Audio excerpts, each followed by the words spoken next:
அங்காள பரமேஸ்வரி அம்மா ஆலயத்தில் வர பக்தர்கள் எந்த வருஷமும் இல்லாமல் இந்த வருஷம் கும்பல் நிறைய கும்பல் சீரும் சிறப்பும் செல்வாக்காட இந்த வருஷம் மயான கொள்ளை நடந்தது. 11 மணி அளவில் மயான கொள்ளை அம்மாவுக்கு சூறை விட்டாங்க. சீரும் சிறப்பாக நடந்தது. எல்லா பக்தர் கோடிகளும் கலந்துக்கினாங்க. எல்லாருக்கும் அம்மன் அருள் கிடைச்சிது. எல்லாம் இன்னமும் கொள்ளை விட்டுன்னு இருப்பாங்க. வெடிய வெடிய இன்னும் இது மட்டும் இல்லை, இன்னும் வர பக்தர் கோடிகள் கொள்ளை விட்டுக்கிட்டே இருப்பாங்க. இந்த கொள்ளையில் வரவங்களுக்கு எல்லா பிணி பீடை எல்லாம் நிறந்து போய் எல்லாம் செல்வத்தோட பிள்ளைகள் அவங்களுக்கு பிள்ளை பாக்கியமும் எல்லா பாக்கியமும் கிடச்சி எல்லாம் நல்லபடியாக இருப்பாங்க. இந்த மையான அங்காள பரமேஸ்வரி அம்மன் கோயிலுக்கு வரவங்க எல்லாம் சீரும் சிறப்பும் செல்வாக்காட போவாங்க.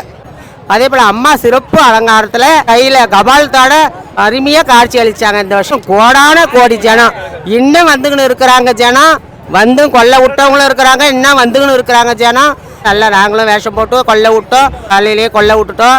இன்னும் வர பக்தர்கள் எல்லாருக்குமே நல்ல அருள் கிடைக்கணும். அங்காள பரமேஸ்வரி அம்மாவை நம்பி வாங்க, எல்லா அருளும் கிடைக்கும்.